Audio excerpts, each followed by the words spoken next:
It is the Homemade Broadcast. It's episode 549. My name is Will Kuncz, coming to you live from a special location, the North Pole. Broadcasting live from the North Pole. There's a big guy right behind me over here. He's hanging out, getting ready to go pretty soon. And joining me from our palatial estate, we have Hummel. Hello, thank you for having me. Oh, thank you. Good to hear you and see you. And last I heard, you're not doing too well. I mean, physically, you got other emotional issues, and financial. But you were blowing your nose this morning. You said you just saw a bunch of blood. That's right. That's right. Unfortunately, I have affected all of the elves with some sort of upper respiratory disease. I don't know what exactly it is. I think it was the flight up here maybe was a little rough. So Christmas might be canceled. I don't know. I hopefully not. They seem to be moving a little slow back there. They're not really moving that fast. So I don't know if they're just not feeling well or what's going on. But yeah, no, I got the Christmas spirit in me, and that Christmas spirit is a bunch of Mucinex because yes, I am sick for Christmas. You know, it's funny. I started my day today with a Google search, which was, "Can you die from a sinus infection?" Yeah. You don't really hear that too much. You know, I'm like, can you die from it? And Google said, yeah. Yeah. Oh yeah, you can die from anything. Sure. But it's highly unlikely. But if left untreated, the infection can go into your brain and cause meningitis. Sure. So well, hopefully that doesn't happen. Yeah, I did blow my nose. I just had a bunch of, it was just festive. A lot of red in there. So, and green maybe too. A little bit of green. Yeah, a little bit. So I'm feeling a little better now.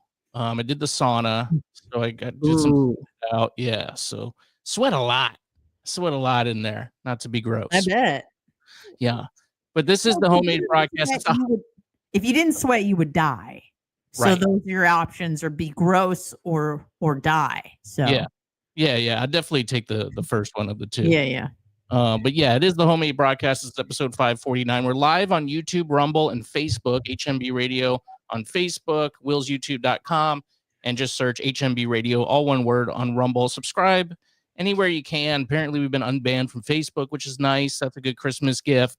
And also, go sign up for the Substack, hmbradio.substack.com. There's a free version. We do want to start doing some more things on Substack. They got video. There's a lot of different things, but I need people to sign up in order to do something like that. So subscribe everywhere. It's free. There is a paid option, of course, which you can get the audio only show early, and it's in its entirety, not the regular podcast feed. So small benefits. It's really cheap. I think it's like $50 for a year. That's your best bet. $5 a month. That's as cheap as I can make it. I wish I could make it $1 because I would. But anyway. It is Christmas time, Anna. Dude, I love Christmas. Christmas is the best. I think I had an epiphany about 2 or 3 years ago where I'm like, I think I like Christmas now. You know what helps Christmas? Being in a relationship. It goes from super sad to super fun. But you know what I mean? Because it's, what do they call it? Cuffing season. I think that's what it's called. Right. Where you're just like, summer is great when you're single. Not saying, I mean, summer's great for me either way, but in my mind, like as a young person, you're like, yeah, you go out, you party. Not that you go slut it up or anything, but you can chat with whoever you want. It's a flirty time.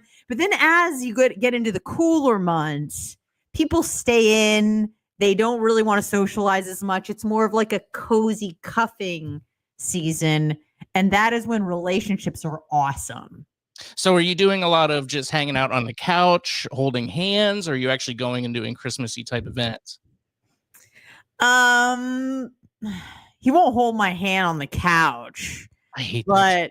But yeah, I don't really need to. I'm not a big like holding hands person, but I am a big like a snuggler, but like kind of an aggressive one. Like I don't like to passively snuggle. Like I like to embrace and grip. Okay. And also because I've been doing so much jujitsu, And anybody that does jujitsu will tell you this. As soon as you start to embrace another person when you're not doing jujitsu, you immediately just start trying to do things. You know, maybe I'll try a choke, and he's like, "Please stop." Oh, sorry. But yeah, Christmas is definitely so much more fun in a relationship because it's really lonely when you're not. Yeah. Well, we kind of talked about that last week, how there's like Yeah. a romanticism to that loneliness and how it's kind Correct. of like not good, but it's like a good pain in some ways. Like you hope that it's the magical season where maybe something will happen. Right. But yeah, no, I'm the same way. We've been traveling a bunch. I kind of got school. My dad kind of yelled at me because I was like, "What are you doing for Christmas?" I'm going to be home. And he goes, "What? You're going to be home? You should be with your woman for Christmas." And I go, "Yeah, I mean, we talked about that, but she's going up to, North Carolina again." And I don't, it's a lot. It's a lot. I know. I was actually low key kind of thinking the same thing as Tim a little. Yeah. Like, I wasn't going to scold you because I'm not going to tell you what to do or how to live. But I thought more like it was kind of odd, especially this is your first holiday as fiancés, right? But I also understand that you went to Key West, you went to North Carolina, you went and saw the drones, which I'm sure we'll talk about. Yes. So it is a lot, and you are ill, clearly. Yeah. So well, what I might do is do like maybe New Year, go up there for New Year, and then come back. That next week. We'll see. I don't know. She expressed that maybe New Year would be good. So I'm open to that. But yeah, he kind of scolded me. So yeah, I don't know where to start. There's so many things that are happening. I kind of want to do Christmassy stuff, including I have a gift for you, but unfortunately, actually I have 1.5 gifts for you. Ooh. I know. I bought it today. Do you want to guess what the half a gift is? I mean, is it something I've expressed that I wanted or something? It's been other people have expressed it, and I think they're right. So it's utilitarian, the gift. It's not other people have expressed that I wanted it or that they want it. That it should just be something that you should have. And it is something that's involves the podcast. Functional. Yeah, I'm trying to think. I mean, you got me the mic already. Got you the mic. What does a mic need? A mic stand? Oh, I think you might have got it. Oh, yeah, I got to get you one of these boys. So you're gonna have your mic arm up here. Yeah, right next to me. Amazing. Yeah. Thank you so much. I really appreciate it. But it's gonna belong to me, but you're gonna be able to. Thank you. Oh, I see. You keep it at your house. Gotcha. It's at the house. Perfect. Yes, that'd be great. Yeah. Now, your gift that I got you, you were the first Christmas gift that I bought, actually. And it did say in the shipping from Amazon that it might take a while, but I said, there's no way it could take this long because I bought this thing like 6 weeks ago. But I did get a notification that it won't be here until 2 weeks into 2025. Now, the question is, I would like, I wanted to give it to you today. Yeah. It would be fun. But do you want to save it or how do you want to do it? Can I be honest with you? I really like opening packages and surprises. Like that does a lot for me. All right. It was probably my favorite part of my last job. Right. It used to be called the packages segment. And I would just like to, I would love to open up other people's gifts, even if it wasn't mine. Just the element of surprise is very fun for me. Yeah. So I like that. Yeah. Well, it was unfortunate I didn't get here because I did want to obviously do it on the program here. We still can, just, in a few weeks or something. Yeah. Okay. I mean, Christmas will be over, but Christmas is a state of mind, friend. I thought about doing how do you feel about this? What I thought about doing was just putting the receipt with the description of what it was in a card and then giving you the card. How would you have felt about that? I mean, that's fine. It's not as good. No. but it's still fun. The element of surprise and like opening stuff, I don't know, it just really does it for me. I got you. Okay, well, we'll save it. We'll do it, a few weeks later. We'll be a little anticlimactic, but yeah, I'm excited. I'm excited to give it to you. It's, as you know, I'm a very good gift giver. So You are. this year will be no exception. You're gonna love it. I without a doubt, I know that I will. You are a very good gift giver because you are a very good listener. That's right. You're a very good listener. And also I'm a very good gift recipient because I don't have anything. Yeah. I've been told that it's like you don't have anything, so it's everything is like, oh, an upgrade to your life. So there's been so we got that out of the way. We'll do that in a few weeks. We'll open the Christmas gifts into the new year. The other news was that there's been a shakeup at the 102.5 The Bone. That was, a lot of people were upset. Of course, Roger and JP had their last show, but did it very abruptly. Or did they? Well, that's the thing. So a lot of clues came out today, even as well. There's been little Easter eggs that have been dropped. I saw somebody say that there's a commercial still with JP, and they said something like, "I'll see you in 2025." Mike Calta hinted that there's some sort of rebrand where it's going to be a new package with some of the familiar players, some from up there in Long Island and some from here. I also learned that Gio has earned full-time status at the Bone. Good for Gio. He's been there a very long time. What else did I learn? Like what, 15 years to get health insurance? Yeah. Pretty impressive. Yeah. And you can do the super chats, by the way, on YouTube. We have another thing that I haven't really looked up, super thanks or something. It's where people can buy gems, and then you can give gems to videos. And I guess that equates to, you could throw change pretty much at, Yeah, make it even more so like we're panhandling. That's right. With me. Right. Yeah. Okay. Well, I mean, listen, this is where we're at. Absolutely. This is what we got. Happy to take your change. Thank you very much. I did see some comments here. I'm going to try my best to get to chat, but the best way to do that, of course, is do the super chats because those pop up for me and I do see them. I did see this from McShay. Are you the new Mike Calta after show? Please say yeah. Now, I also learned that Dizzy is no longer the host of the after show, or won't be after, I guess, tomorrow. Right? It's his last day. Yeah, that's what I heard. And another Easter egg that got dropped today. So I'll just say, no, I am not the Mike Calta after show host. That's not me. And also today, I don't know how, but they did a year-end review thing with corporate Dizzy. Mm-hmm. And Dizzy asked Galvin for some, I don't know what it has to do with anything. I mean, I appreciate it. I mean, thanks for asking.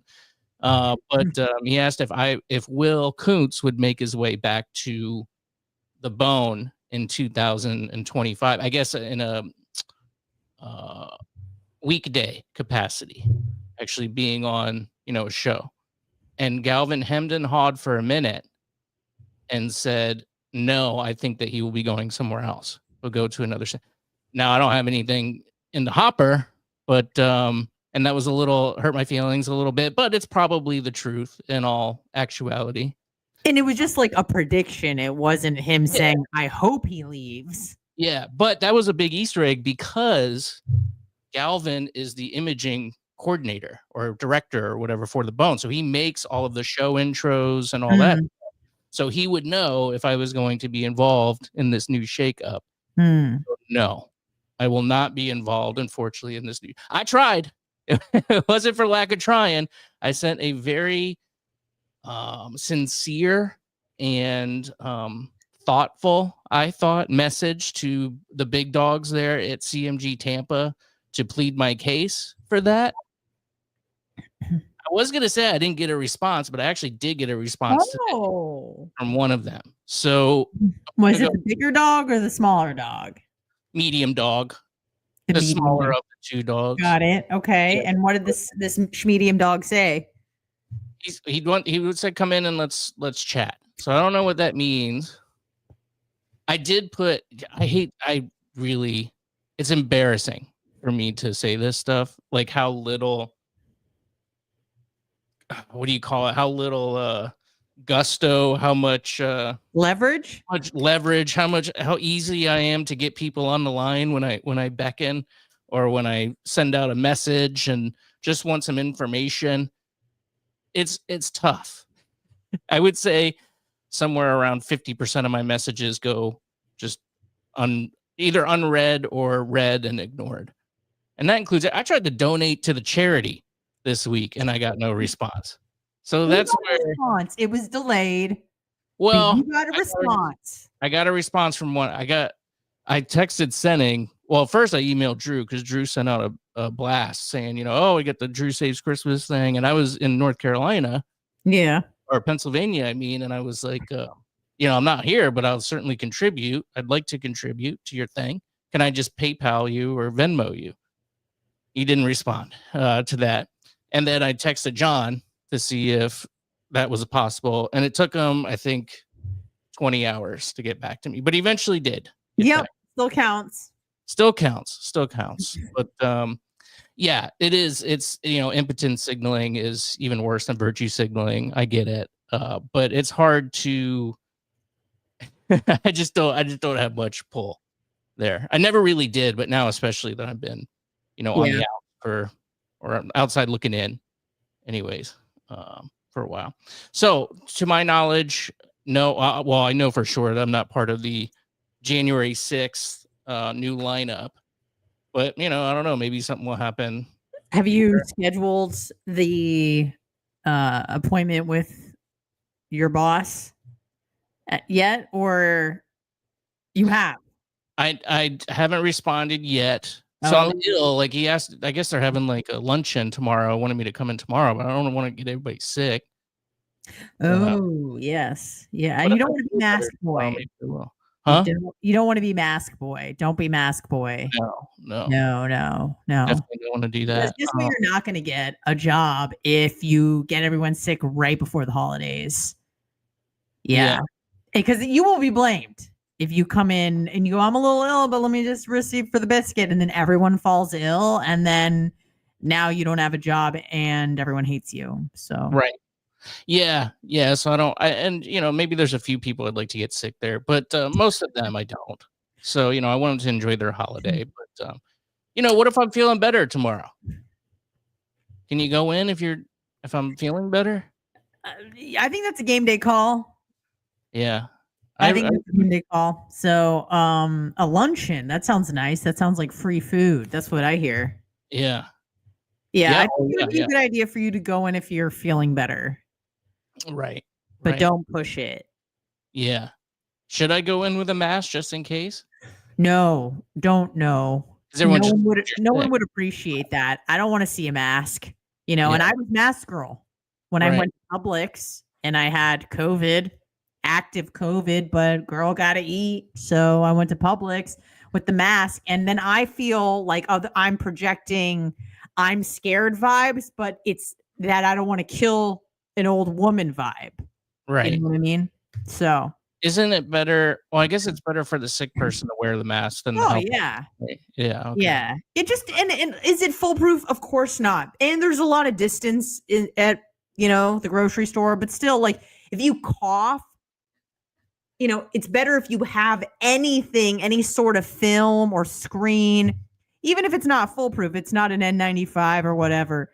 Just something I feel like is better than nothing. I think it's got to be one of the high quality ones. Well, those are obviously more effective, but I feel like because think about it, like when you're doing hachoo, like that is stopping the spread. So any sort of material I feel like would at least help.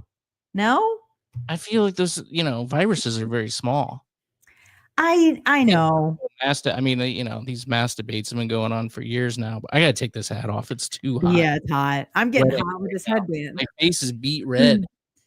Golly. All right, that's better. All right. Yeah, I don't know. I just feel like it's like a nice thing to do when you're sick. Does it work 100%? Obviously not, but you do what you can. I would go to the luncheon if you are feeling better. Okay. All right. Get in there. Better early than too late. Right. And Right. this is with this specific type of breed that you're going to run into, make sure that you stay on target. Because this breed likes to talk about things like baseball and Game of Thrones or whatever's in the news. And it's easy to get distracted because you want to blow it up. You want to connect. And then he goes, well, that's been 30 minutes. See you later. And you go, I didn't even. So just be careful. Make sure you stay on task, because that was a pitfall I fell into every week when I would have my meetings. So Yeah. I definitely learned from your mistakes there. Last time I talked to him, which was probably over a year ago now.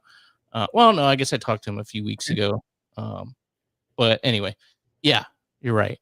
But it is Christmas, Anna, and what are you gonna do, by the way, for Christmas? What's your plan? I have a lot of plans, actually.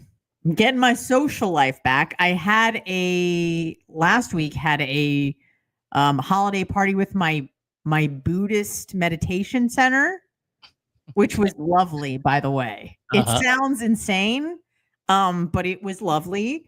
And then I have a brunch on Sunday, which will I'm sure go deep into the night, but it's only going to be girls and gays. So we will be having some food, some beverages, and the craft of the afternoon will be, we're going to be painting bird houses, like those little bird houses. So the girl got a bunch of like blank ones, and we're all going to drunkenly paint them. And then I have a jujitsu kind of, holiday party thing. And then Christmas Eve we do at the boyfriend's brother's house. Fun. So a lot going on. Very excited. What about you? It sounds like you're just going to be all by yourself. No, definitely not. I'm going to see my mom on Christmas Eve and my uncle, and we're going to make pizzas, I believe. Oh, that's lovely. They have, yeah. And then Christmas Day, I'm going to spend with my uncle, my crazy uncle, and severely mental ill uncle, and my father, and a few other people. Should be great. I'm gonna grill some steaks, maybe get some lobster or something. How do you cook your steak? Are you a medium rare person? It depends on the cut. So if it's something a little leaner, like a fillet, I like it rare. If it's a little more fatty, you got to do like a medium rare. Okay. Because you don't want that raw fat, just kind of right. I do like a raw steak though. I saw a YouTube short, and people were really hounding on this girl who said she liked her steak well done. That's insane. Yeah, everyone was roasting her, saying she was crazy, but she liked it well done. Right. I mean, listen, eat what you like. I don't understand it. Right. When people had a popular thing in the bourbon community, I don't know if they're actually doing it or if it's kind of a gag, is the taking like a really nice bourbon and then having a mixer, like having a Mountain Dew, like mixing it with this or Coke or something, because it's just kind of a faux pas. But some people like it like that. Yeah. Jack and Coke. But I mean, Jack is just cheap booze. Right. It is kind of, it's like even putting ice in some whiskeys. It's just like, it breaks my heart. It's like putting ketchup on a really nice meal. Like, you've kind of ruined it. But he did better. It. I mean, if you like it that way, then you should do it. You should drink, and eat what you like, not to get with the social standards. But I don't get it. I don't get the steak thing, or the bourbon with Mountain Dew thing. I don't understand it. It's just out of my wavelength. But I'm accepting of it. I'm a tolerant individual, especially during the holiday season. Yeah. But Santa Claus, did you know Santa Claus is real? Yeah, it's based on a real person, right? Saint Nicholas, the Italian guy. But I also thought it was something to do with like Northern European Kris Kringle. Is it a combo of the two? I don't know. Should have done it earlier. Kris Kringle. I just see Chris Christie when you say that. Kris Kringle may refer to Santa Claus. Maybe not. Okay, his characters in a movie. I always thought that Kris Kringle was the Northern European one, the white one. And then Santa was kind of like the saint based on the guy. But is it kind of like Jesus where they whiten him up or something? I have no idea. I thought he was like maybe he was Italian, maybe he wasn't. I know that he's like buried in Rome or what they think are his remains, Saint Nick. And then they whiteified him. They made him fatter, whiter, older. So maybe it's the same thing that happened with Jesus, who I guess looked like an Arab fellow. Well, they all look, I would imagine they all kind of had a little bit of a tan. Mm. There's also a push on the other side where like when I was in Key West a few weeks ago, they did have decorations out and they were all black Santa. I'm like, I get it that maybe Santa's not white, but he's certainly not black. Okay. I mean, right? I didn't say that. Come on. Is that crazy? Certainly not black. Probably more black than he is white, to be honest with you. I don't know about that. Well, they said they found his tomb. Let's watch this vid and see what's going on. Oh boy. Gotta get the sound on. This better be good. I have the feeling it's not going to be good. Okay. Forget it.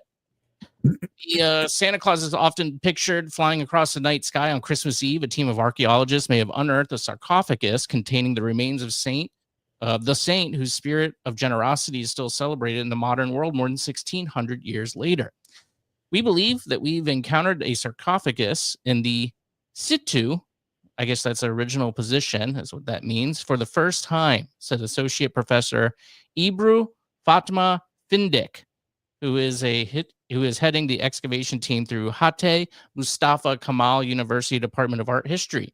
The discovery was made at St. Nicholas Church in Demir district of Antalya, Turkey. So he's not Italian, he's Turkish, as part of an excavation initiative. I guess, when was the Roman Empire around during this time? Yeah. It was all Rome. It's Mediterranean, Asia Minor, Yeah. Well, Southeast Europe. So yeah. Right. They said we are working inside the 20-meter long 2-story structure that borders the church courtyard from the south. This work among the undecorated sarcophagus group is made of local stone and a slightly high barrel roof. The lid has a handle, blah, blah, blah, according to initial evaluations. So it sounds like they don't know for sure. Yeah. If it is or not. She explained to A News, a Turkish news agency, that the exact location of St. Nicholas's burial remains uncertain. So they think they might got it, but how would you know? Yeah, what do you have to compare it to? Usually there'd be like a DNA match or something. Right. How do you I don't know. I don't know how they do it. I think it's fun. It makes the news, and a Santa sarcophagus sounds interesting. So people click on it. Right around Christmas time too. Yeah, there you go. I like that. So I just thought that was kind of a cool Christmas thing. Pillow Pants, Merry Christmas, y'all. Will is the king and Anna is a smoke show. Oh, that's very nice. Please stop. You should have saw the picture that Anna sent me just before. No. I thought she was coming in costume as the Grinch. She just had I wonder if I can show it here. Yeah, you can go ahead and show it. Okay. Maybe I'll put it on the Facebook page. This was me 6 minutes before the show. I wish you would have just came in like that. Well, it was starting to hurt my face. Okay. So. Oh, let me get this down. Sorry, I'm my own producer here. Oh no. Yeah. There it is. I came as green face. I thought you were just dressed up as the Grinch. You know what? Now I'm very glad I chose to do the avocado mask versus the charcoal mask. Yeah. Because that would have been bad if you would have shown that, but with a black mask on. So. Yeah, well, there is a character, I believe, in England. Am I right? That was an elf in blackface. They can't do it now, but I think everybody in Scotland and Ireland and the UK had a doll during that time, long time ago, not too long ago. Do I know about this, or Am I am I crazy? is this like the minstrel show of Europe or something? Christmas. Hold on. Christmas blackface doll. Dutch Christmas blackface. Okay, Christmas blackface. Oh yeah, here we go. Yeah, here it is. Share this tab instead. Yeah, share with the class. Yeah. Wait, I can't really see it. Oh, sorry. Here we go. Oh dear Lord. What's wrong? Nothing. I like the lipstick. It looks good. Yeah, Zwart is known in English translated name Black Pete is the companion of Saint Nicholas. There we go. Traditionally, Black Pete serves as an assistant to the saint. Oh boy, an assistant. They're really cleaning it up for these political PC times. Sure. Yeah. So there you go. Learn something new every day. I did. I should probably make this stuff in the paid portion. Yeah, probably. The uncensored portion. Hmm. St. Pete, I'm so sorry that you have to hear this filth and this nonsense. But the good news is that it's over for you. Yes. And we're going to be going behind the special Substack, hmbradio.substack.com paywall thing, or you could just wait till Sunday and get the whole thing for free on video, willsyoutube.com, Rumble, and HMB Radio on Facebook. Please go like and share and comment and all that stuff. That really helps out. You can get in touch with the show, text or voicemail, 813-693-2124. You can email me at thehomemadebroadcast@gmail.com. And Venmo, if you're feeling generous, I'll split that with Anna. It's just Will Kuncz. And thank you, Pillow Pants, for giving us that super chat. Very nice of you. Thank you. Got Garrett coming through. Looks like old Greg with a tan. Yeah. That's Black Pete. Sorry, Radio St. Pete. We got to go. It's going to get crazy up in here. Merry Christmas. Happy holidays. I guess we'll be gone for a few weeks after this, but we're looking forward to 2025, and we'll talk to you all then. If you're watching on the live stream, stay tuned because we're coming back like right now. Hello, we're back. Hi. I forget that I got to save this stuff for behind the. Yeah. I don't Although know. it's not, I'm not saying I'm not approving of these things. No. I'm just saying they exist. Of course. Listen, this is an educational show, among other things. If we can just circle back, did you like my little corporate lingo? Circle back to our discussion of the Roger and JP shakeup. Yeah. I would like to venture a guess. So we have it, in recording what you predict is going to happen. Would you, and you would know more than me. Well, maybe not, but what do you predict is going to happen with all the Easter eggs that you've been kind of hearing? And I don't know. What do you think is going to happen? The most likely scenario. Okay. So I was thinking about this a lot today. And by the way, Mike from St. Pete just came in very generous. Oh my goodness. Mike from St. Pete. Thank you so much. Mike. That's very nice. Merry Christmas, you filthy panhandlers. Everyone give the stream a thumbs up. Yeah. Thank you, Mike. That's a very good idea. Thank you, Mike. I do want to do, he reached out because he's been listening for a long time, and we used to live and probably run in the same circles, me and Mike. He wants to meet up for like a beer, and I was like, yeah, I'm down. I'd be down to do that. I would like to do like a meetup, but I'm unsure where you're at on that right now. I'd show up. Okay. Might be carrying, but I'll show up. Yeah, that's probably good. Probably good. But yeah, we'll definitely look into something like that in 2025 for sure. I'd love to hang out. You and Garrett and the OGs and Joe. Well, Joe won't be there, but maybe we can Zoom or Skype Joe in. That would be good. As he inhales pizza. Yeah. Yeah. Okay, so what do I think is going to happen? So I think Mike gave it away when he said that I thought initially that the show was done. I thought that they just got cut due to budgetary reasons. My theory now is that Roger doesn't want to do it anymore. I think Roger's 5-10 years older than JP. He's much older. Something like that. But they're still doing the morning show in Long Island, right? Yes. I think that they did sign a deal for like 4 years or something. And they're only halfway through it. And if you're paying for a contract, I'm pretty sure you have to pay the contract, Yeah. right? Yeah. So the radio station or the radio company is still going to be on the hook, even though they're not on the air. I mean, there's Also, clauses and stuff, but yeah, for the most part. Isn't it also unusual that they're still playing the replays? Yeah, that's bizarre. Because you would think that they would just do Calter replays or Drew replays or something. You don't really want to advertise a show that no longer exists. Right. Well, I think technically it's not going to exist, but I think Mike gave it away when he said that it's going to involve players, a mishmash, if you will, of current Long Island people and, people here. So what I think, go ahead. Sorry. we talked about the other day, but what I think JP is going to just host the show with So you Monica. think it's going to be it's the exact same show, just minus Roger?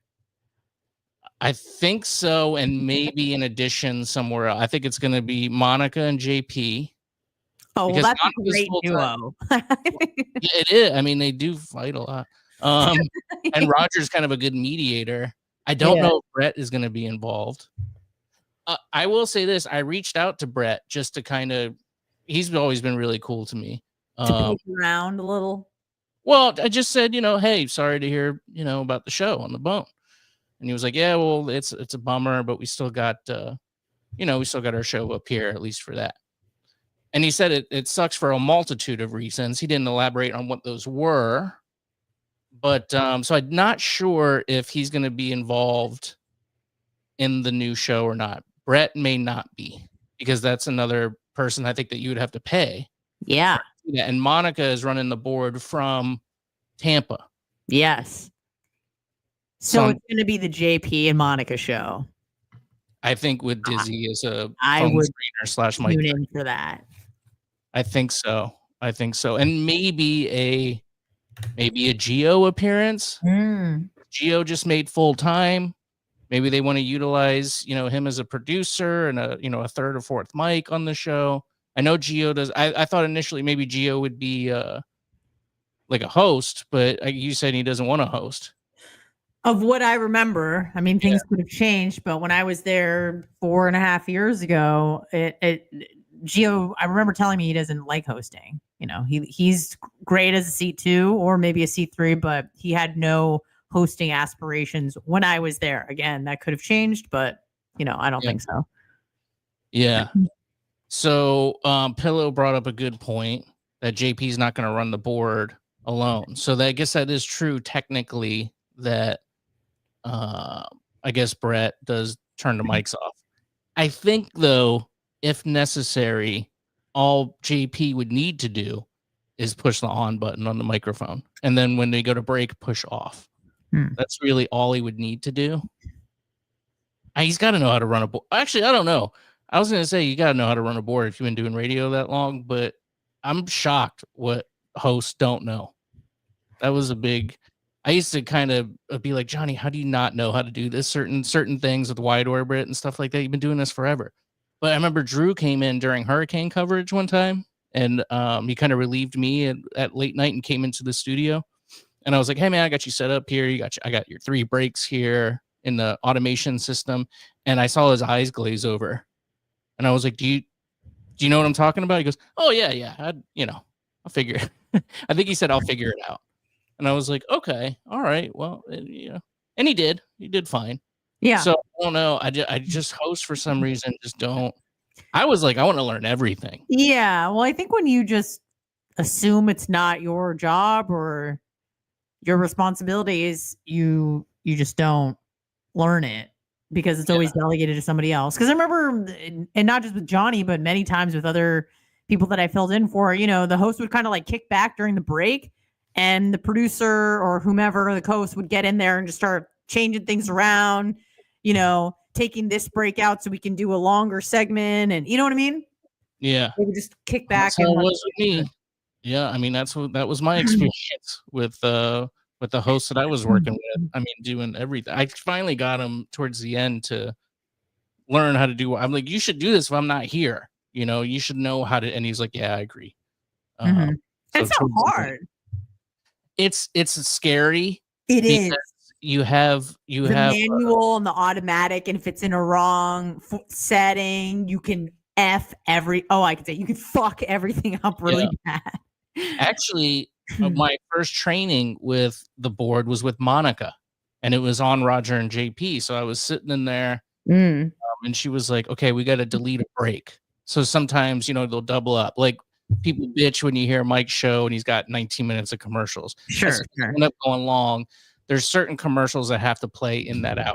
That's what the advertisers pay for. Sure. Because certain hours are more listened to than others. Right. 7 a.m. hour of the Bone is the Bone's peak hour. Yes. So commercials in that hour are more premium to be in that spot. Right. So they have to air, and if not, I believe that I'm speaking of what I think. I'm not actually really sure about this. I'm talking like an authority here, but I would assume that if they don't play in that hour, they have to be refunded. If they play an 8 o'clock hour instead, there's probably going to have to be some money that has to be refunded there. So that's why there's this lady Aurelia, who is I remember very insistent. She's the call it traffic coordinator or director or something, and she puts the commercials in, make sure got to make sure they play at a certain time. Right. And she will yell at you. Yeah, well, she's got to. She's got to be the mouthpiece for the people spending money. So I totally get it. Yeah. Boy, I don't know how we got to talking about this. Okay, so I think it's going to be JP, Monica, Dizzy. And who's the host of the after show? That would be my question. I think that might be Gio. That sounds like a pretty good prediction with given all the Easter eggs. Now, I haven't heard a lot of them. I do have ears and eyes to the ground who are feeding me information as well. So with everything put together, and I also hear, someone maybe a blast from the past might be getting involved. And Mr. SBK, I think I've heard his name mentioned quite a few times. I heard that he was at the CMG Christmas party. That is what I heard as well. I also heard that he crashed it. Wasn't necessarily invited per se, but just found out where it was and showed up. But let it be known it was open to the public. It was like a 94.9 event. That's right. That's right. It's not like it was a private party. And there was a private section, I guess. Maybe, yeah. So maybe it was like, hey, sort of a thing, and came over the what do you call it? The red rope. There you go. Yeah. I'm like, what's that word? Rope. Idiot. Yeah. So, but I just want to make it. I don't want to be accusatory and say that he crashed a party that was open to the public, because that's not fair. So, it should be really interesting to hear. I heard a little birdie tell me that we might be getting some information tomorrow. So yes. Well, the new host of the after show, I guess, will be announced tomorrow. I was thinking Johnny, because he's kind of, by himself really at night right now. He doesn't have a co-host or producer, and he's kind of just brings in his buddies and, does his thing there. And that would be, I thought, well, maybe they'll just get rid of nights and put Johnny as the host during that time and just completely axe nights, because they got the Lightning anyways 6, 7, 8 months of the year. So he's off there anyways 2 to 3 nights a week with the Lightning playing. And then maybe they would try to get like, I don't know, some other sport, basketball or, something like that. I don't know. I don't know. It should be interesting to see what happens, but it's kind of one of those things like, it's going to be really anticlimactic where it's the exact same show minus Roger, which is great. Like, I love JP.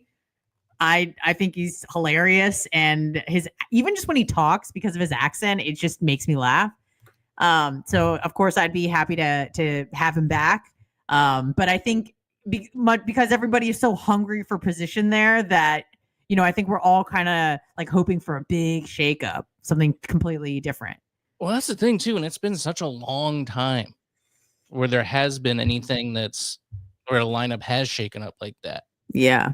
I think I'm trying to think the last. The last one was a big one, because that was Burke and who else? Billy Madison. Billy Madison, but that was like a syndicated show that they just kind of erased from the lineup. Yeah. But even the mix-ups where it's been like when the BDRS was a thing, the Bone Daily Rewind show, which I worked on with Mo, Gio, and Johnny, which is crazy that those three players were working together. That kind of devolved where Gio went to the morning show, Johnny got his own show, Mo got his own show. So they've kept all the same players, but they've mixed up the shows a bit. But to completely erase a show. Well, that's what I was kind of. I was hoping, like, obviously, I wanted the. Am I like really slow? On my, am I like? Is my camera? Your audio is fine, but your movements are delayed. Wonder what's up with that. Well, I was thinking, okay, so obviously, I want the midday slot. That would be ideal. That is the premier spot. I mean, it's not obviously mornings, but you don't have to wake up at 4. Like that would be awesome to start work from like 11 to 2. Like that would be the best. That would be really sweet. That would be the best. Or the afternoon with John and Drew. Yeah, that would be awesome. I'm thinking like, because in my head, I'm like, I could do jujitsu in the morning, get everything done. And then by 2 p.m., you go to work. 7 isn't too late, or no, it's 6. 6 isn't too late. So yeah, that's a pretty baller time slot as well. Yeah, that would be all right. Mornings are tough. I'm sure it's really tough. Obviously, that's the prime spot, though. It is, and they suck. It took me, no joke, Will. It took me about 6 months to not feel terrible every day. Right. Because you got to think, right before I started with Bubba, I was doing nights with you till 1 a.m. Yeah. So my body was used to going to bed at like 3:30, and then 1 week later, I'm waking up at 4:30. Mm-hmm. And that sent my body into quite a conundrum. Mostly, obviously, I was like exhausted and tired and stuff, but it really throws off the BM schedule big time. Yeah. Your timing's all off. Now you have to go really bad. It's 8 a.m. Bubba just cracked the mic for a 40-minute segment. You're just sitting there clenching your butt cheeks. So many times that happened to me. Yeah, that is the worst. Yeah, I remember talking to Carmen about that too. She said that, I was like, how long did it take you to get used to it? She goes, and I still am not used to it. Yeah. Even after all, that is a jarring time to awake at 4 a.m. or, she was traveling, I think, from like East Hillsborough County at that point too. So she had quite a drive. It's probably nobody on the road though. That is nice. It is a beautiful drive. Because no one's on the road, or there's very few people on the road. It's quiet. You allow yourself to kind of like gather your thoughts for the day and just kind of like meditate on your what you need to get done for the day. So I did enjoy the drive over to Tampa every morning. But yeah, getting up is a nightmare. And I'm just by nature a night owl, much like I always wanted to be like a cool camping chick or a gun chick or like museum chick, and I'm just not. I always wanted to be a morning chick. I'm just not. Not. And I thought after working for Bubba for 4 years and waking up at 4:45 every day that it would happen. And no, like my body likes to wake up around 8 a.m. That's what my body likes. Did you do the nap strategy where you just take a nap and then go about your day after that? I mean, I didn't like doing that, but sometimes I couldn't like stay awake. In order to kind of get through the rest of the day, I'd have to take a nap. I haven't taken a nap in 8 or 9 months. I feel amazing, Will. Like my body, like, because I'm getting enough sleep. It is crazy what you are capable of when you just feel good, when you are well rested, like I am every day. Dude, there's days like every once in a while, maybe I'll get like 3-4 hours of sleep. Doesn't even really faze me because I'm so well rested. And by that, I mean like most nights I'm getting between 8 and 10 hours of sleep. Wow. Yeah. I'm big on sleep, but 10 hours is too much. Dude, if left without an alarm, I could sleep 12 hours every day. No drugs. Oh boy. It's insane what my body can do. I guess you're feel like I like work out really hard, and I feel like my body just needs that time to recover. Because I'm just getting beat up every day. So Yeah, that could be. I guess that makes sense. I'm getting up like pretty early now just because I turned 40 this year, I think. So now I'm just like 7 a.m., man. I hope that happens to me. I doubt it will, but You don't have to pee? yeah, I pee and then I go back to bed. Yeah. But I wake guess up at like 2 or 3 or 4 in the morning to pee. And then I what wakes me up is I start having nightmares because because you're in pain. And so you start having like nightmares about something, and then you wake up and you're like, oh, I just have to make urine. Let me drain the bag. So yeah. You don't have a prostate pushing on your bladder either. I don't think I do. No. Yeah. I I just got do. a small bladder that's easily irritated. So That's yeah. right. I did the thing where I was like, just don't drink water, but I gotta have some water. You gotta have water, dude. Yeah, you gotta have water. It sucks getting out of bed. Like after 7 p.m., don't have water. No, screw that. I'd rather get up 3 times than not have enough water. Your body needs water. And by the time you're you're dehydrated before you're even thirsty. You know what I mean? Like thirst is like your body's like, I really need water, but you're probably dehydrated well before you're even thirsty at all. It's usually up to pee at least once a night anyway. But if I have some drinks before bed, it's like 2 or 3 times. Yeah. That's tough. Yeah. Can we talk about a different type of thirst? Yes. I don't know if you ended up watching the documentary, but there seems to be a girl who's thirsty for some penis. Many such cases online. Yeah, let me find it. So I saw this last week, actually, Anna. Yeah. And it was a story about a documentary about a young lady who decided that she was going to break some sort of internet record, right? I think a Guinness World Record. She slept with 100. This was the warm up. This was the warm up to 100 men. Yeah, 100 men in one day. OnlyFans chick, British, right? Yes. Okay. And I don't want to play it on YouTube because we're going to get dinged. But I remember it being news last week, and a clip came out where she was talking about her experience, things that she'd eaten that day. And she said, I had a, whatever they call a sandwich over there. A sandwich. Oh, she had like Nando's or something. Yeah, something like that. And then the rest was milk. Man milk. Oh. Yeah. What? Sorry, when I thought milk, I'm like, she didn't have any dairy, and then she did. She did, yeah. Wow. She had dick dairy, so you need some milk. Her eyes were all fucked up. So I watched the documentary. It's like 45 minutes. It's called like 100 Dudes in a Day or something. Her name's Lily Phillips. She's an OnlyFans chick, and she wants to break the world record for having sex with the most amount of guys in a day. And to train for that, she thought, well, let me try to hit 100 in one day. So that is what she did. It was a 14-hour day for her. And by the end of it, her eyes were all like irritated. And she's like, yeah, sorry, I have so much like cum in my eyes. It's like she was swimming in a chlorine pool for 14 hours. So her eyes were all irritated after the ordeal. The documentary, if you want to watch it, it's online now. It's I slept with 100 men in one day. That's her, Lily Phillips. Now, I wanted to watch it today. Unfortunately, time got away from me and I didn't get to see it. The clip that I saw was she was talking about the experience and she started to weep and cry. But not for the reason you would think, right? You would think like, I'm a whore. I have no self-respect. I'm sad. No one loves me. This is so robotic. It wasn't that. She was crying because she felt bad that so the 100 guys that were there, they had to be subscribed to her OnlyFans. They had to take like an STD exam, and they had to, I forgot something else that they had to do.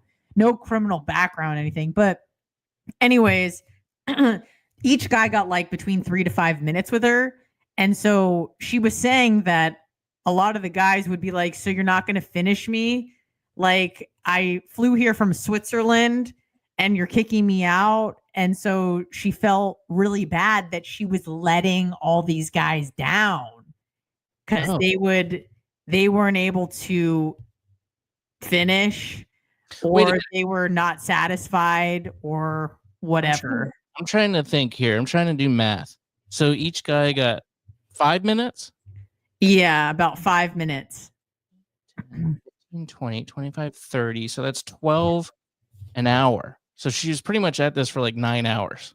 Well, it was like 12 because you got to think she did take like, she had to like eat at some point. She had like a snack, but then she also described the script. So she would invite the guy in. She would say like, here, you can hang up your clothes, and she had a little closet for them. She would kind of walk them through like what the expectations were. Do you want to be on camera? If not, it's going to be POV style. I'm going to have you hold the camera, and then when they were ready to go, she would hit start, and then the 5 minutes would go. So it's not 5 minutes in and out the door. It's 5 minutes of sex. So you're probably talking 12, 13, 14, maybe even longer. She said it was about 14 hours. Oh my God. Of dick. And she was sad, not because she just, got blasted by 100 dudes, but she let them down. She was like, I felt bad. These guys have donated or, given me so much money and allow me to live this lavish lifestyle, and I was unable to satisfy them for whatever reason, not enough time, or you're kicking me out. Guys were making her feel bad, and that made her feel terrible because she's a people pleaser. And she felt bad that she let these guys down, which, to be honest with you, as someone who hates confrontation and letting people down, I kind of understand. Like, because these guys would be like, I've spent like, I don't know, quid, but $1,500 to get here, and you're kicking me out. And she'd be like, yeah.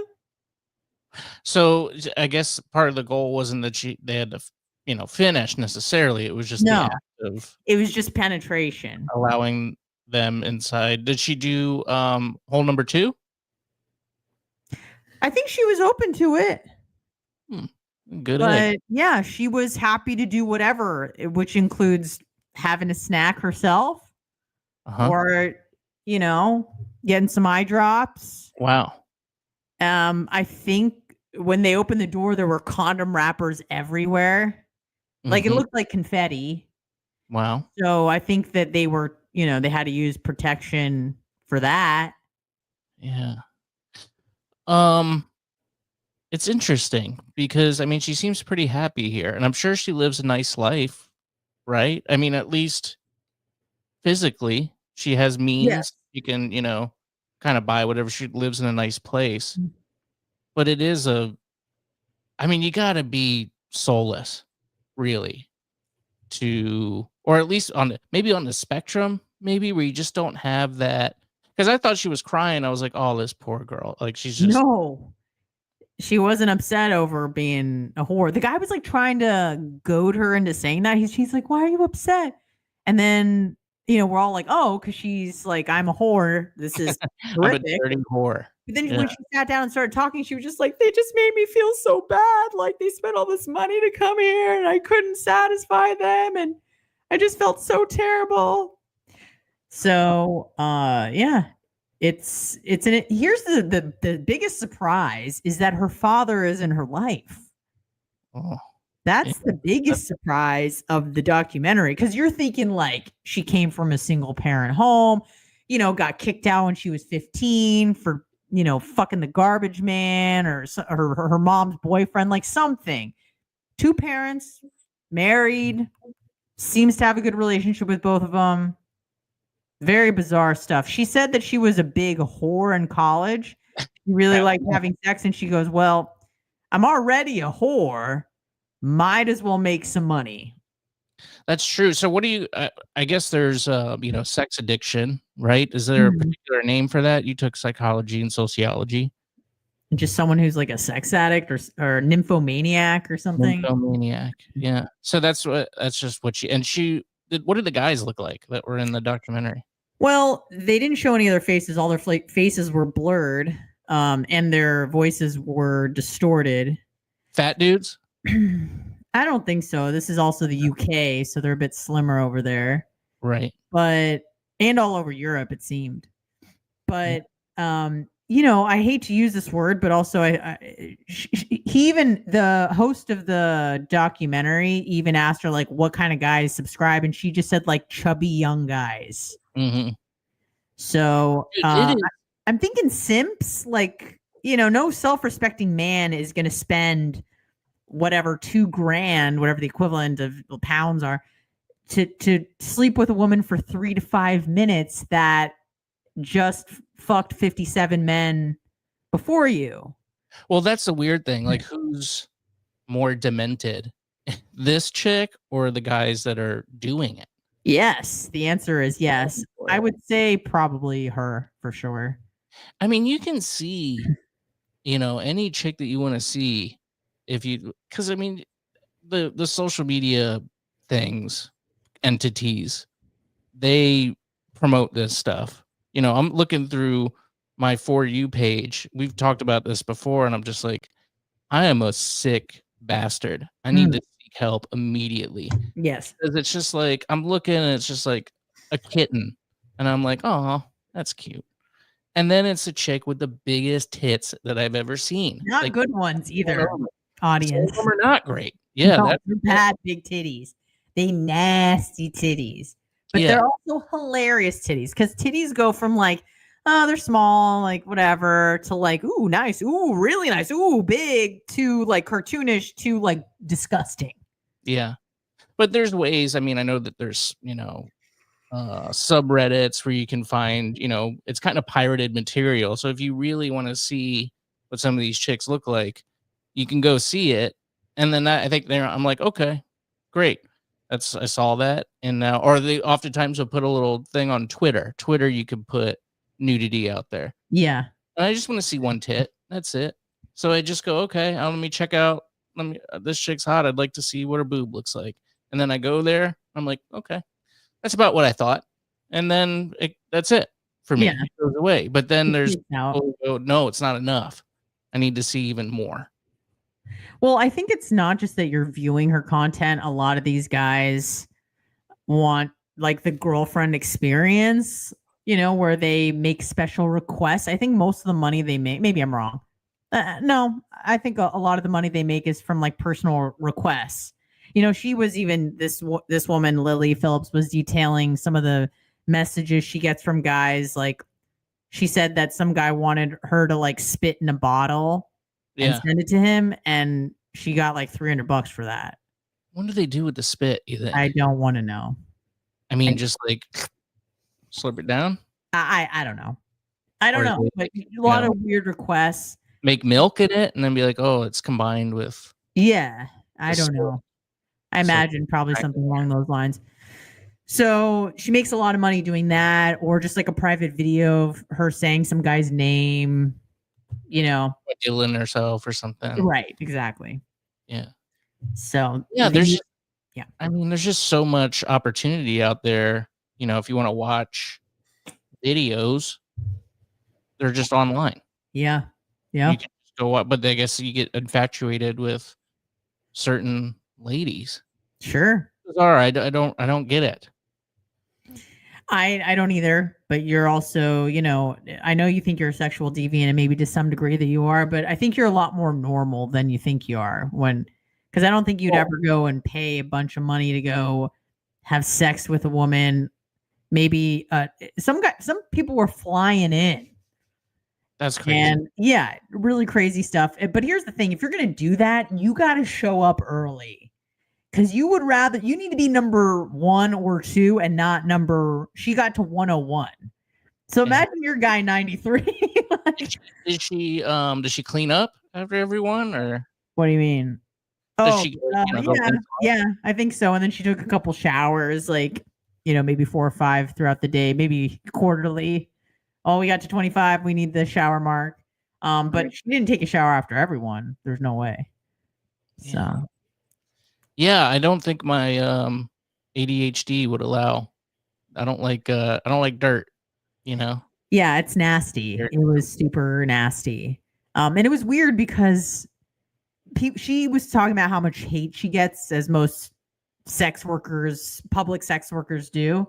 And it's so crazy to me because I started thinking, I'm like, she's not a bad person. Like, people treat her like she's immoral. I don't think she's immoral, but there's like this disgust factor that you can't mute. You're just like, ugh. It's kind of like with really, really fat people. You're just like, you're not a bad person. You're too indulgent. You indulge. Yeah. You know what I mean? You're like, how could you do that to your body?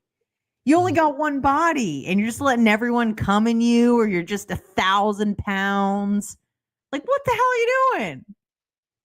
Yeah, it's weird. Garrett says, guess who's on OnlyFans now? Carmen. She's on OnlyFans? I don't think so. What is she doing on OnlyFans? Oh, look at the intrigue on his face. I mean, I'll just go to Twitter and check it out. And then I would like to see one of those. Check out one. Well, if that's what's available, sure. I'd rather both, but they're just previews, sneak previews, little samples. So just be like, here, whip it out, and you go, okay. I mean, the other one I'm sure is very similar. So I just can double that, copy it in my brain. Like, I know what the other one looks like. Yeah. I like one, really. Is there a type of like boob that is like the premier boob? Like, you want like medium size? Yeah, areolas. You don't want like these big old pepperoni. Yeah, not bananas about the bologna slices. Yeah.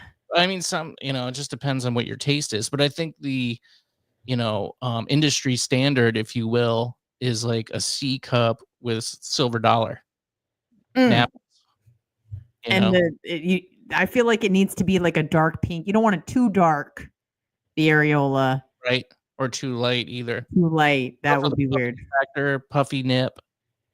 Yeah. Or the like long ones, like the wiener dog. Those are not good. Yeah. I remember where I was, like, it was almost like a 9/11 moment when I was like introduced to a new racial stereotype regarding long nips. Mm-hmm. This guy named Greg, who I went to college with, he was my neighbor, and he came over and he was talking about like a hookup or something. And he's like, well, she had really long nips because she was Asian. Yeah. I was like, what? Asian. I'm like, what are you talking about? He's like, don't you know that Asians have like really long nipples? So I did my investigative research, and I mean, I was able to find evidence, let's just say. Okay. I wonder if I've never heard that. Me neither. And I've been lucky enough to experience two pairs, and they were just normal. I wouldn't say any of them were exceedingly long. Or they seemed pretty normal to me. Maybe it's a certain brand of Asian. I don't know, but yeah, maybe. I haven't really heard anyone talk about that, but there was significant evidence online to suggest that it is a thing. Huh. But it was like so strange. Like, I remember that moment. I was just like, really, Greg? And he's like, yeah, it's a thing. I'm like, okay, I'll check it out. Yeah. I got to do my research. I have something to research. Yeah. Well, you won't be able to find it on Pornhub for much longer. So. Oh, that's right. We should do that since it kind of slips into what we were talking about literally here. Pornhub is pulling out of Florida. Anna, what do you know? That's pretty much it. I think in order for you to access Pornhub in Florida is you have to like register your ID. Like, no thanks. Thanks. Because then you're going to be able to see my viewing history. Age verification law that takes. Well, here's the thing is that obviously they know anyways if they want to dig deep enough. That is insane though. Have to put your ID. I'm not putting my ID anywhere. No. Users in Florida easily hacked. No, thank you. Users in Florida visiting Pornhub have been treated to a fun pop-up in recent days. You will lose access to Pornhub in 14 days. Reads the window. Let's see. When access from an IP address in Florida. Okay, so you get a virtual IP. That's the way around it, right? Did you know that your government wants you to give your driver's license before you can? Okay, well, what about the other ones? What Yeah, about exactly. So go to like RedTube or whatever. Like, who cares? but are they not privy to this law? Well, I think it's just like Pornhub's doing it. I mean, they're able to set their own rules.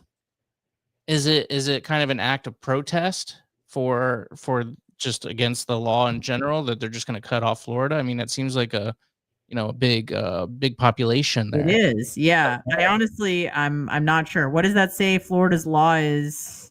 Florida law is HB3. The law is broad. It requires a website that provides material that is, quote, harmful to minors to provide a means of anonymous age verification to its minors. What does it mean for material to be harmful to minors? According to law, any material that the average person applying contemporary community standards would find, taken as a whole, appeals to the, what's that word, Anna? Prurient.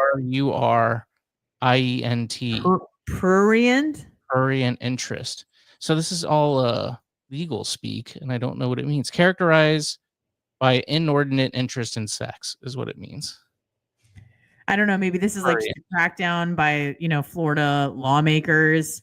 I don't know why it only pertains to like Pornhub, or if, any porn. I'm sure there'll be plenty of porn sites that are available. I don't know. I feel like Pornhub was just like, you know what? Fine, whatever, do it.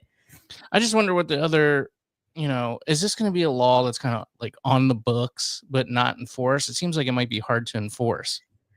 Well, what do you mean? Because like if you can't access it unless you upload your government ID, so Right. it's just Well, like, yeah, you don't have to go on Pornhub. You can go steal, if you're a 15-year-old boy or whatever age, I don't want to mention ages, but you could go Yeah. steal your dad's driver's license. You know what I mean? Yeah. I don't think he's gonna like that too much, but I like don't know. I feel like there's already the button like, do you verify that you're 18? Yes. Okay, then I don't know. You think that they'd be off the hook because Pornhub doesn't care who's looking at their stuff as long as people are looking at their stuff. So yeah, I mean, and then the ad revenue there from that. yeah, They're making absolutely. money, obviously. I just don't understand how it's going to be enforced. How Florida expects to enforce that law, and because there's other. I'm just saying. I mean, I know that there's some other. Maybe I don't. I hear that there's other websites out there. I don't visit these myself. Right. Because I'm not a sick bastard. Yeah, But yeah, me neither. I hear that there are alternatives, and I just wonder what they're going to do. They're not doing this. Well, Pornhub's clearly the largest, so maybe they're starting with Pornhub and then they're gonna try to work their way around to the other ones. I don't know. I just say, let me watch what I need to watch. Just stay out of it. It's just crazy. It's not kiddie porn. It's nothing grotesque. Leave me alone. It's just, the slippery slope with this stuff, because this probably started because some fucking sick dickhead started writing books with animations of, sex acts, and we're putting in elementary school libraries under the guise of acceptance and love and tolerance. And then all of a sudden it devolves into this, where you're just like, yeah, just some cunty overreaching moms who caught their sons watching this sort of stuff and then got all up in arms and started ruining it for everyone. I don't know. But I guarantee it started with the books. Sure. In the libraries. And then all of a sudden, well, why stop here? Let's keep going. Yeah. I just don't see how it's enforceable. I guess Louisiana. Okay, let's read this. Louisiana was the first state to pass an ID law like this when it happened last year. Pornhub complied. It said traffic fell 80% in the state. These people did not stop looking for porn. They just migrated to darker corners of the internet. So this is weird. It's the same argument for like abortion. Right. They're just going to get abortions are going to continue. They're just going to go into back alleys. Same thing with guns, right? That's the same. Say you'll just go. Same thing with drugs. Same thing with drugs. Same thing with porn. So you're not stopping us. I mean them. So it's tough. It's tough. Yeah. I mean, and they're probably right. I'm sure if people really want it, they'll be able to find it online. Absolutely. And then there'll just be other websites that start popping up because they know Pornhub is suffering. So then they start their own website and then it grows. So this is how it always is. So you're not doing anything. And to be honest with you, like, I know there's like this war on porn, it seems, with men and women, which is odd because there's OnlyFans has never been bigger. But I really don't think that's the biggest fish we need to fry right now. I really don't. Or ever. It's none of your business, like what people are looking at, especially as adults. I don't know. I feel like, you don't need to make a law for everything. No, and I get like the verification for 18, but okay, you're never gonna catch all the fish with one net. You know what I mean? So just leave the age verification, then your hands are clean. You asked, they confirmed, if anything, So I don't know. It is what it is. It's just really obnoxious. It's out there. And maybe, you shouldn't be like, I still don't think listen, we've had arguments about marijuana. I don't think marijuana should be banned. I don't really like it though. It annoys me. It's just, and I hate seeing people smoke it openly outside. Do you feel the same way about a beer? Not really. Well, it's because here's the difference, and maybe you feel the same way. I don't really mind marijuana. It's marijuana culture that sucks. Same. I don't even like gym culture, and I am a gym rat, or at least you know what I mean. I don't like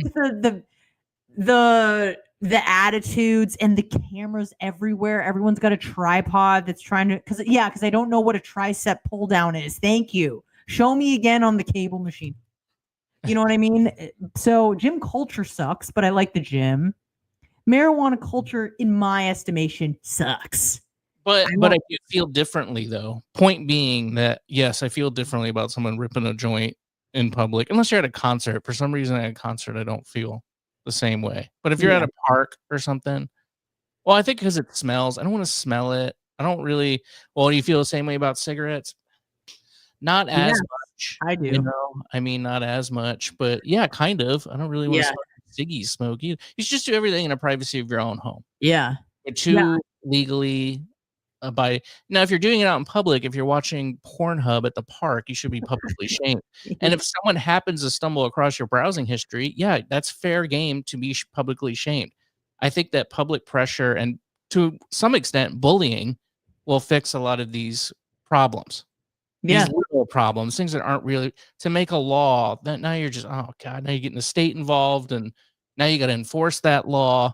And if you're not going to enforce it, then what's the point? It's just, I don't know. I think that public shaming and bullying would help a lot of these issues. Yeah, I think that a lot of it is just like lip service to the constituents of these lawmakers. So they're like, look at me. I said I was going to do something about the porn issue. I'm super conservative.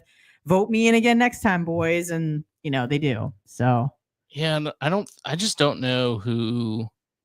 I guess the issue is that they're afraid that there are people under the age of 18 on these websites, particularly because you can upload anything you want, right?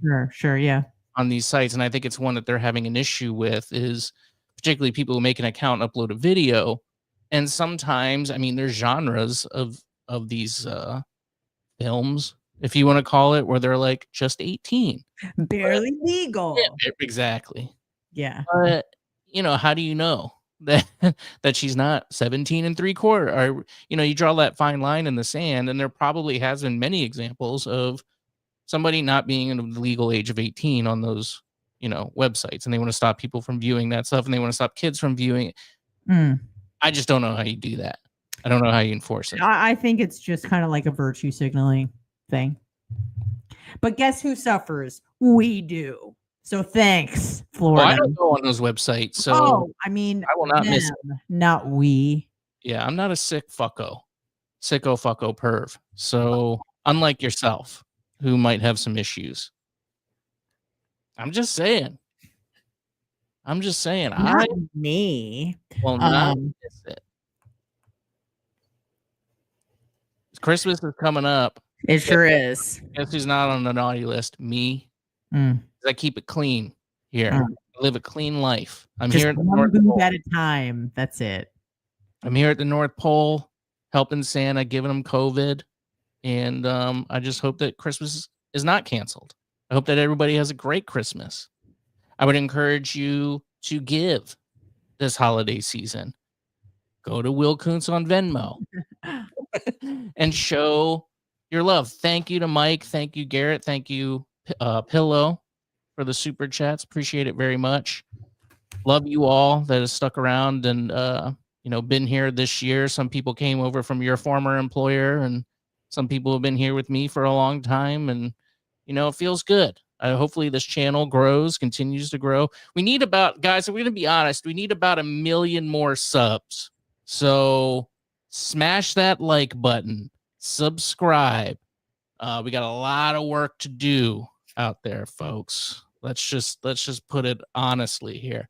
Go sign up, like the Facebook page and the YouTube and the Rumble, and subscribe. And there's a free thing on hmbradio.substack.com where I'm going to upload this full audio only right now, right after we disconnect here, and just a nice thing to do. So that's what I want for Christmas. I want you to share this with your friends. Like I said, we only need 1 million more subs, so it's not impossible. And we're going to be in good shape, Anna. If we start 2025 with 1,800,000 subs, we're going to be cruising in 2020. Yes. May I make an announcement before we go? Please. Okay. Your girl, on starting December 31st, and also the 2nd and the 3rd, will be filling in on Philly's news talk station, 1210 WPHT, not to be confused with the Bones WHPT. I thought that was interesting. I didn't know. Those the middle two letters of the call signal are reversed. December 31st, I'll be on from 6 a.m. to 10 a.m. Eastern Standard Time.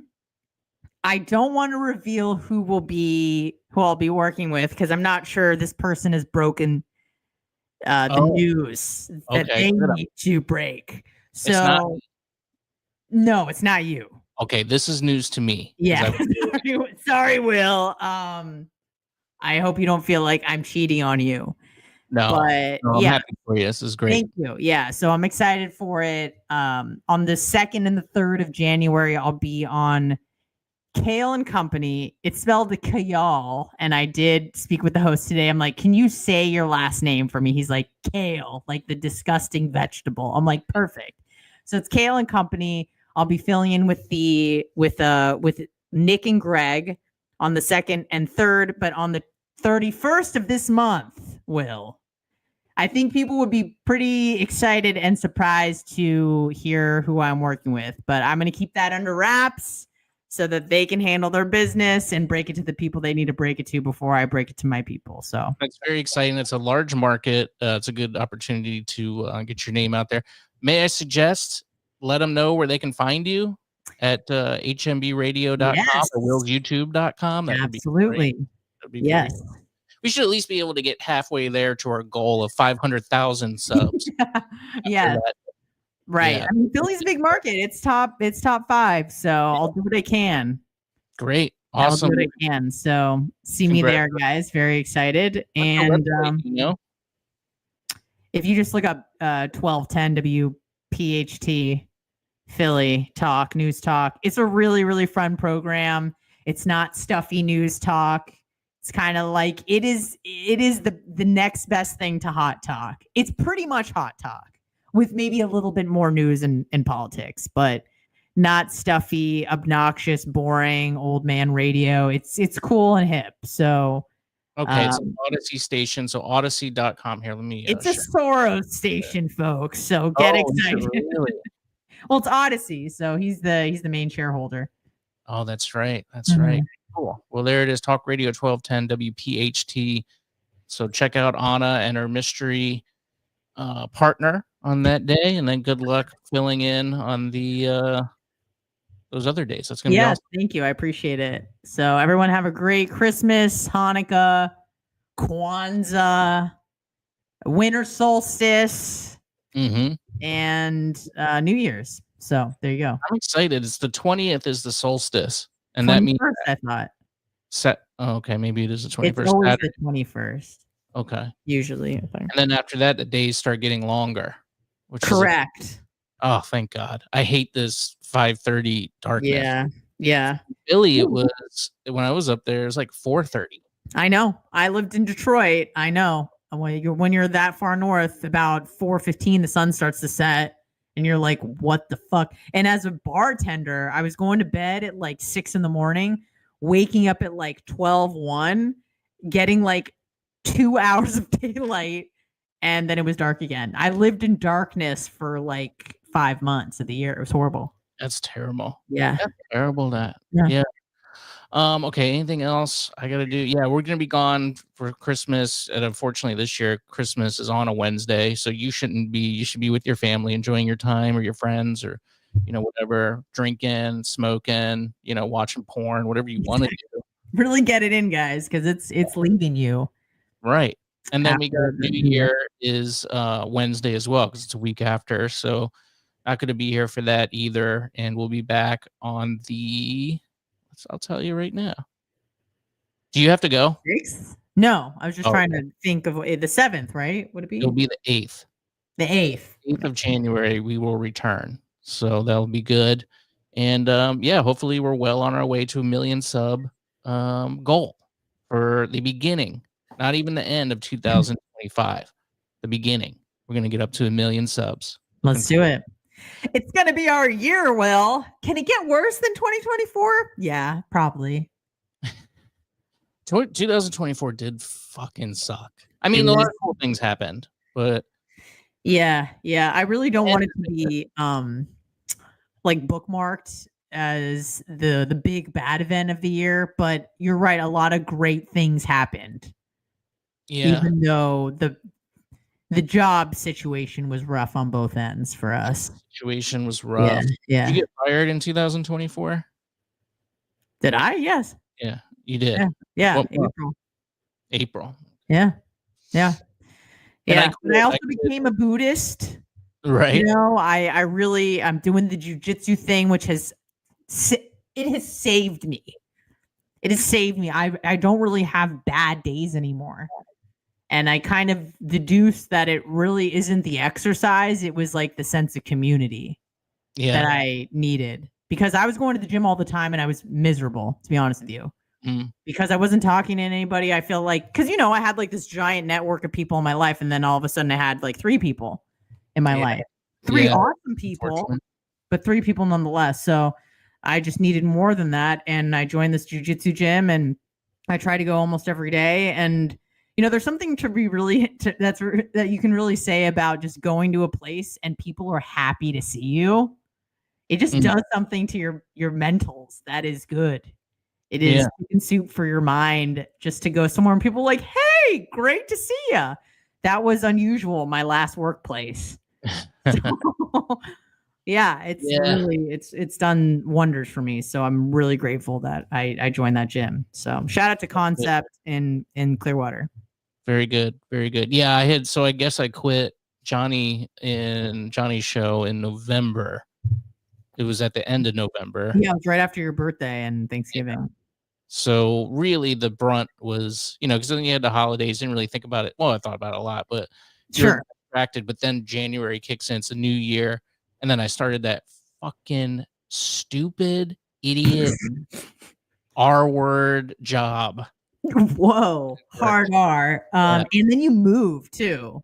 And I moved out of my place, moved in with my girl. And I mean, that's kind of like a happy, but it was new, right? I just had a lot of new things. It would have been totally fine, but you hated that job. Oh, I fucking hated that job. And you were doing radio, once a week, but Yeah. So that was hard. That was tough. Yeah. But then September, I got a job, anchoring mornings, North Carolina, and then I lost it, and then I quit that stupid fucking. I can't believe you did that for 9 months. Oh my God! Well, that's the thing. I do have discipline, and I was like, I want to stick this through. Give it a college try, see if it gets better.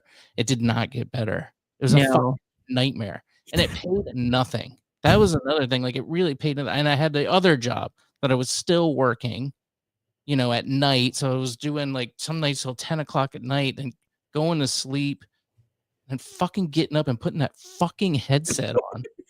Oh my fucking God, dude. It sucked. It fucking sucked. I've literally never heard you more passionate about anything than hating this job. Dude, I'm telling you, just. Do you get why people end it all? Do you get it? Yeah, I really do. It was hell. Inbound calls. No, I will never do that again. I don't care how desperate I get. I will kill myself before I have to do that again. I don't know if I'm allowed to say that, but I'm not saying I'm going to. I'm just saying I will never be put in that position because I'll never do that again. And those people who do that, and I know there's a lot of people that do because that's the majority of the jobs that are out there. Not all of them have been shipped overseas. I still see a lot. Like, you deserve a pay raise, and you also deserve people with higher IQs that call in. But you're saints. You're truly saints. And I know why a lot of you are dickheads too. I give people, if I have to call anywhere now, I'm super nice. Not that I was mean before. No, I totally get it. What I learned working at a call center, Anna, was that the person on the other line can't help you. They don't really know what's going on. I'm smart, and I still couldn't help people. Yeah. But usually it was shit like, dude, just turn in your fucking paperwork, you dumbass. Like, come on. That's usually what it was. But yeah. I mean, I get it. After I was like a waitress, I'm the best patron ever. You just get it in a way you didn't before. Not that I was ever a bitch or whatever before, but I like stack my plates. Like, I just try to make it as easy as possible for them because they deal with so much shit.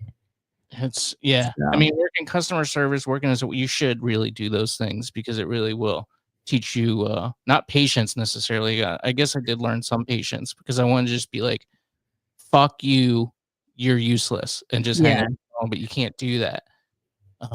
So it teaches you appreciation and just respect and compassion because those jobs suck a lot of the time.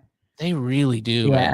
You have to be a special, and like I said, they don't pay anything. Yeah. You're not making any money. Like, I would look at my paychecks after 2 weeks and I'd be like, this is not even close to being worth it.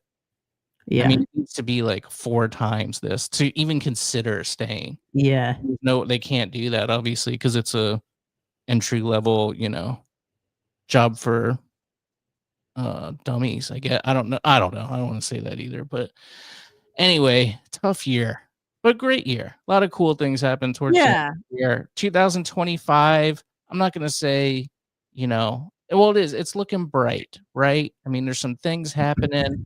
Hopefully 2025 is good and fun. We'll get the 1 million subscribers. Then we won't have to work for a company. Wouldn't that be something?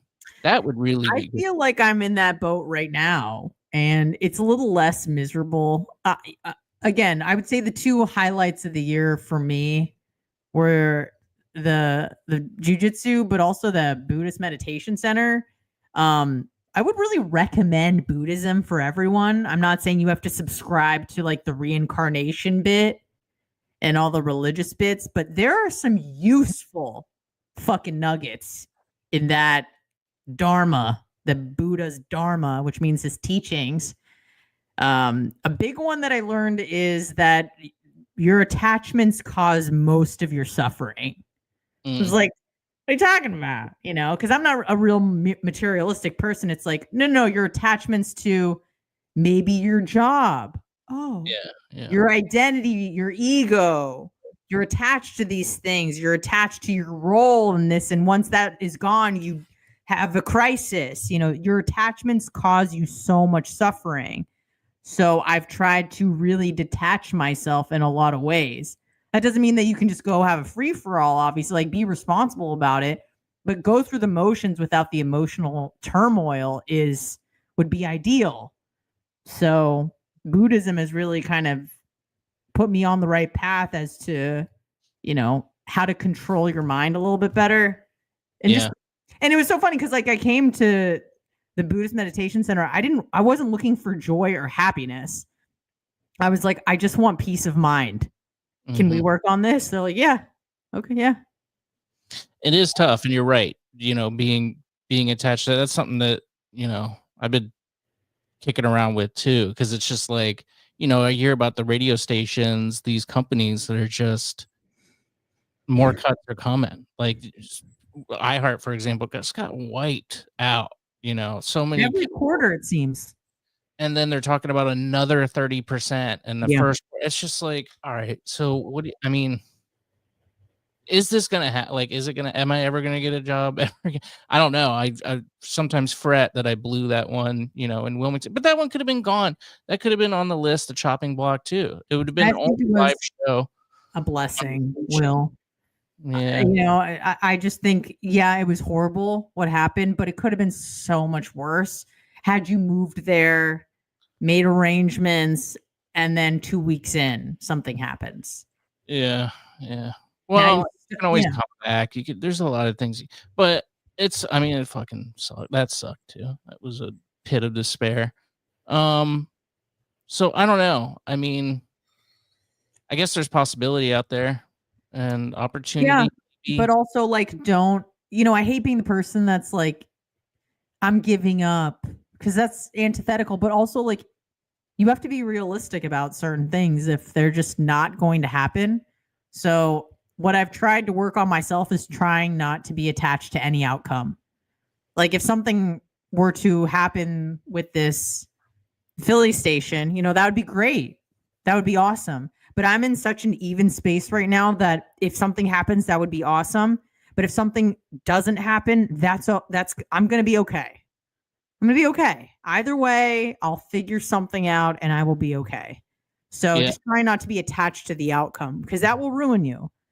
Yeah. And it's kind of antithetical to everything that we're like taught. I watch a lot of social media and media in general of like, the David Goggins type folks, the Alex Hormozy type folks, like, you don't need work-life balance. Just work your ass off and you'll just crush Okay, I don't want to live like that.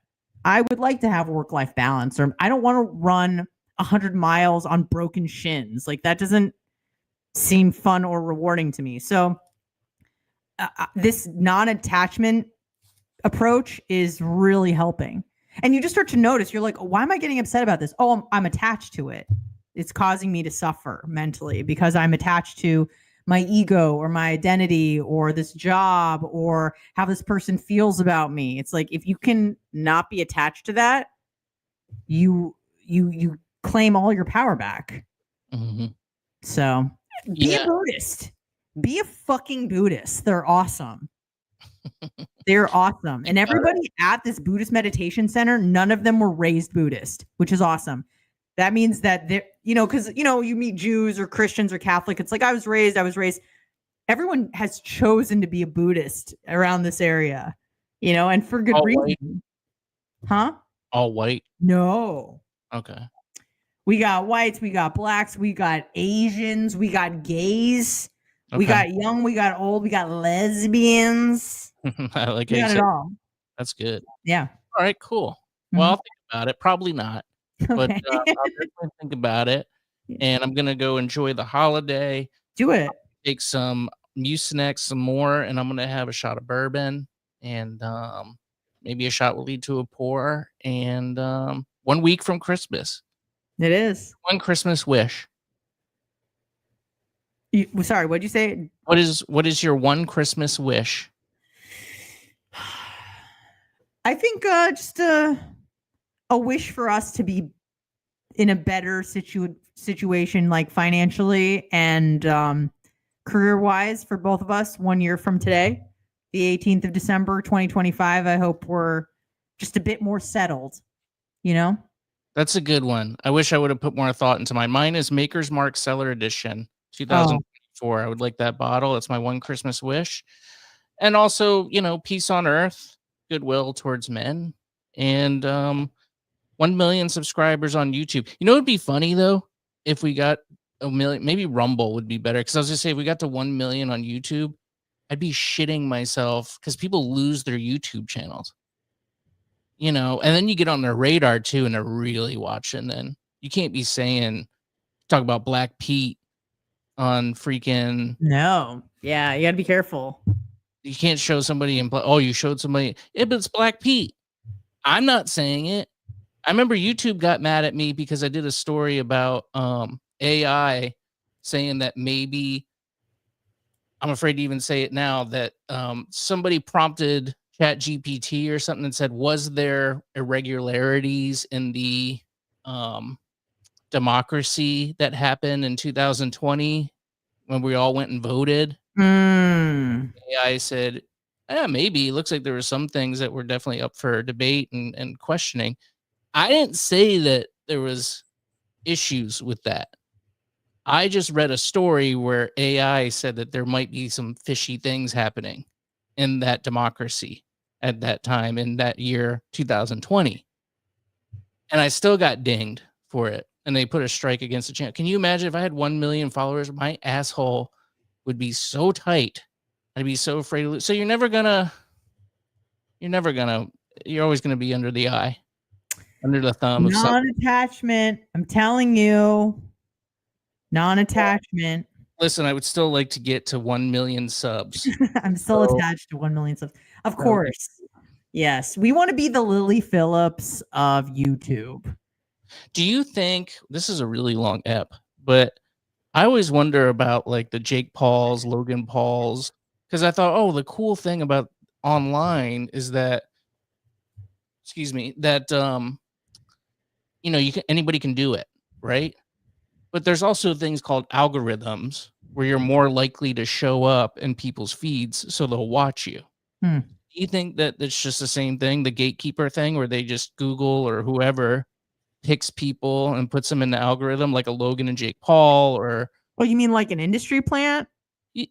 Yeah, Hawk to a girl, like stuff like that, where they benefit them. So you're still kind of getting tapped, or do you think it's organic? I mean, I don't know is the real answer, but I think it's organic. The internet is weird. It has flukes like everything else in history. The Hawk to a girl, the Paul thing is less of a fluke because he had like a YouTube channel that he started when he was like 13 or something. Yeah, so but he's making videos all the time.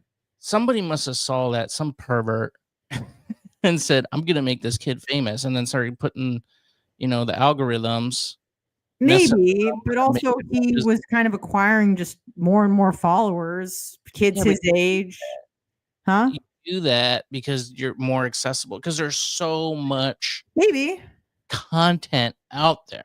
Like, I think you got to think he started like 15 years ago. Yeah, I don't think that's not that long ago. I know, but I'm saying like this channel, YouTube is way more saturated now than it was 15 years ago. Oh, sure. It's exponentially so, but there was still a lot of content in 2015. Sure. I think a lot of it is luck.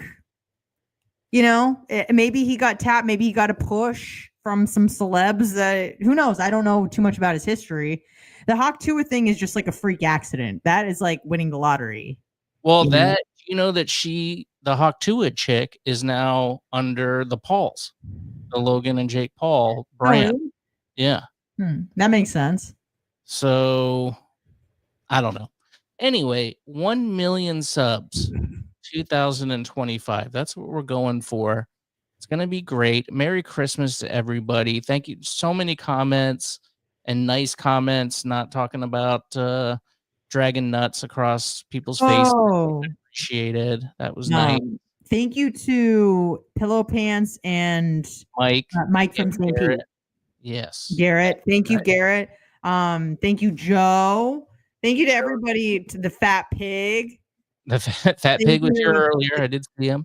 My favorite. It's just my favorite name ever. And obviously because, the history of, are you talking about me? No, I'm not talking about you. Why'd you call me that? No, I'm not talking about you.